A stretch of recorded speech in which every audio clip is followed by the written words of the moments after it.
All right, here we go. These are the three Hi, I things want you to should help. know about.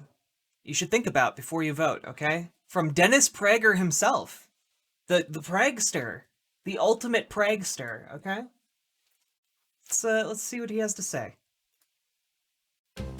Hi, I want to help you decide how you can vote. I'm not going to tell you who to vote for. I think clarity with regard to I'm not going to tell you who you should vote for. I'm just going to tell you the mental thought process to get to my conclusion, which is who you should vote for. voting is really important. So, number one, Aw. people say, I vote for the person, not the party. What does that mean you vote for the person? The person you think is the nicest person? Wait. The person.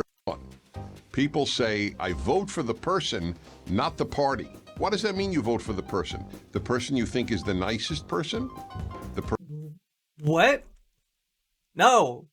Anyone who's voting on this, by the way, like, if you're voting on whether you think the president is nice or you could share a beer with them, like, you're beyond where I can reach you, I think. Like, you exist in a world where I cannot actually have a discourse with you because you've, like, intentionally opted out of, like, political discourse or anything that has any meaningful impact on people's lives. person you think is the kindest, the most compassionate, the better character? I've never quite understood that. What if the person is a wonderful person who doesn't hold almost any of your values? Now, here's the thing. People can be wonderful people while not holding on to the same values. These two things are both possible. You can do both these things. However, the issue is that when PragerU says this, when Mr. Dennis Prager here says those things, what he means is like, what if somebody's a really nice person, but they believe that gays should be able to marry and like trans people deserve rights? What if they're really nice, but they believe in that people deserve common decency and respect and equal treatment under the law? Like that, those are the values that Dennis Prager like disagrees with, and so it's just kind of let's see where this is going. Or what if the person is not a wonderful person, but does hold nearly all of your values? So, which is more important to vote for? You're not voting for the kindest, the nicest, the best character, even as This is true. You're not doing any of these things. much as I value character. You're voting for the person who will do the most for the country based on the values that you hold. You know what? This is true. This is very true. The issue here is that there we go. The issue here is that Dennis Prager, when he's talking about do most for the country, again, he's talking about like disenfranchising black people. Uh, like that's like part of his political agenda. Um, so the issue here is that he is half right. He's half right that you shouldn't be basing your vote on who is nice or kind. You should be basing your vote on who will tangibly improve your lives. And the way that you do that is by examining their policy. So look at their policy positions, see what they are pledging themselves to doing during their presidency or term in office, and then vote for the candidate who furthers what you believe is in the best interests of the country. Now, the problem with conservatives is that they believe that the best interests of the country revolve around making sure less people are able to vote, making sure that minorities are disenfranchised and denied human rights or equal treatment under law. Their policies are also to punish the poor for being poor and enrich the wealthy even further. Those are their policy positions. And if it comes at your expense, maybe you shouldn't be voting for Republicans. Maybe the best thing that you could do is vote for someone who's going to, like Joe Biden, ensure that we have a planet in 100 years. Or, not disenfranchise black people, support LGBTQ rights, is willing to go to bat for fundamental freedoms for the rest of Americans who might not fit neatly into your conservative box. Maybe those things, Values that you hold. Number 2, there is a principle of life that governs the way I vote, and that is my belief that the bigger the government, the smaller the citizen. That's just a fact. What does that mean though? Like that's not a fact. That's like a pithy saying. Um like okay, what does it mean to have a smaller citizen? What does it mean to have a bigger government? Doesn't that mean that we should abolish government? Is Dennis Prager an anarchist? Like what does that mean? Okay, let's listen a little bit to see if he explains. It's not even an opinion. It's not a political stance. It's just the truth. The bigger the government, the less freedom you have. Okay, the bigger the government, the less freedom you have, which those two things do not correlate with each other. That makes perfect sense. No, it doesn't. The more the government tells you what to do or what not to do, the less freedom you have. Dang, when the government tells me it's illegal to murder, darn, I was planning on some triple A murders, but I guess the government told me what not to do there. The issue is that big government doesn't necessarily tell you what to do and diminish your freedom. The issue is that overbearing governments that rely on disenfranchising people, which is what conservatives want, diminish freedom. Like, the larger a government is in a conservative world, the less freedom you have. But, you know what? Turns out having a large government is actually something that is not a bad thing. Having a large government means that you can get like a standardized system for testing water supplies. Like, do you want competing options in your neighborhood for how clean your water is? Are you just gonna go with like the company that tells you your water is the cleanest? Do you want competing like what exactly do you want your government to do? If you think about it, I think generally what we want our government to do is to provide safety, comfort, and the opportunity to pursue happiness, right? It's not that hard to figure out, and if that can be achieved with a big government without infringing on freedoms, that's entirely possible. These two things do not necessarily relate to one another. Everybody recognizes the government has a role, but the biggest question in political, civil life is how big a role. No. The biggest question is, in what ways should the government act on behalf of the people? Because here's the thing, guys. Like, the idea that big means bad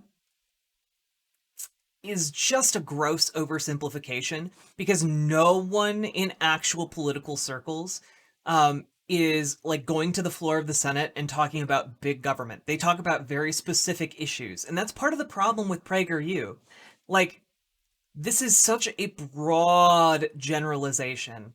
And the reason it's so broad is so that it can mean a lot of things to a lot of different conservatives who have had a lot of different experiences when it comes to meeting the boundaries of like what their state and local governments will allow them to do. But you know why state and local governments have those boundaries in the first place? Often, those local level restrictions and laws are put in place during elections like the one that's just coming up. People in their communities are saying, we don't want X, Y, or Z to happen. And, you know, if you're someone who wants to do X, Y, and Z, you're going to perceive that as an infringement on your freedom, no matter how large the government is. So it's just, this is just a way to seem like you're saying something without actually saying anything of merit. Like, I can do this too. You know what? The larger your computer monitor, the smaller your penis size. Boom. Look at that. Look at that. Look what I just did. The larger your monitor, the smaller your penis size. Why are you for large monitor size? If you're also for the biggest dicks? Like why? You know, it again, this is why these two things have nothing to do with one another, okay? They just don't.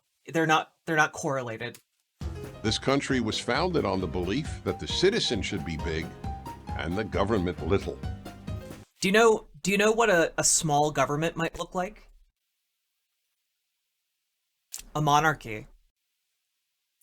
A monarchy, if you're an absolute monarch, the government would actually be far smaller in the United States than it is now. Are you trying to argue that the United States should be a monarchy? No, that's really stupid. And so is this argument. That's the way it works. You can't have both. I'm sorry. Okay, I also need to point out that nothing Dennis Prager has said in this video has been an actual argument. He's just saying big government bad because it infringes on freedom, and then not really laying out anything to support that statement. He's just relying on his viewers to do the extra legwork for him by relating it anecdotally to like an experience they may have had or an experience a friend of a friend might have had. So it's not making an argument, which is part of the problem. Number 3, you might want to decide on whom and what party to vote for based on the question, who will keep you safer? You know, the first task of government is to protect its citizens. That is one of the questions here. The first task against external and internal violence. If it can't do that, it's worthless. Okay. That's the most important role of government. True. So you have to ask which party is more likely to protect me from being shot, from being robbed, from having rioters in front of my house. Okay. So remember, he opened this video by saying he's not going to advocate for any one political party. Yet, you know, being shot, being robbed, you could say, oh, those are like politically neutral. Having rioters in front of your house. Which party has been talking nonstop about riots for months now, despite the fact that, as we talked about yesterday, the data that exists on these protests has indicated that that over 97 to 98% of these protests have been completely peaceful. The issue isn't that all of the protests are not peaceful, and there are tens of millions of people taking to the streets, so when a small percentage of those people are not peaceful, it can seem like there are a lot of violent instances. However, that is not the case.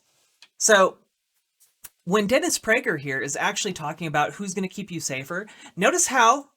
That's a pretty important... Yeah, notice how he's done listing off his examples. Even if you take the conservative, like, reports on deaths, like, during the protests at its face, which you shouldn't, you're getting, like, around maybe 30 to 50 people who have died in the social unrest, which is not good. Like, again, even if you're taking their numbers at face value, which again, you shouldn't. I need to remind you that if you are, you know, if you've been living in the United States recently, under the Republican Party, over 200,000 Americans have died. Notice he didn't mention keeping you safe from a pandemic. He didn't mention that part. However, the pandemic alone has killed more Americans than pretty much any, like, foreign adversary has in, like, this century, right? Like, come on now. Come on now. And, the other part is that the Democrats tend to keep us out of wars.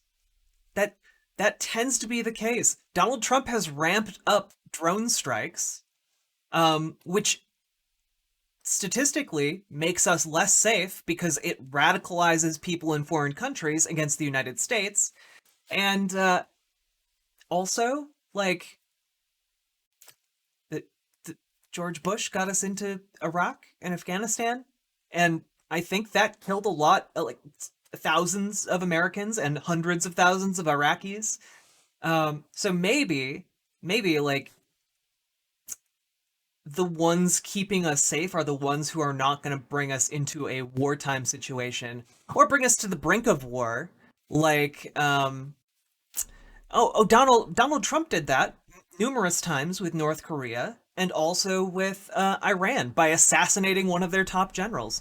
Do you know what the United States would do if a foreign country just bold as brass flew a drone over the US soil and blew up one of our, like, the Secretary of Defense? We would glass their country. Like, that is what would happen. Um, the fact that we are not currently at war with Iran is like nothing short of a miracle, and almost entirely due to the restraint of Iran, who could get us into a situation that is far worse than Vietnam was.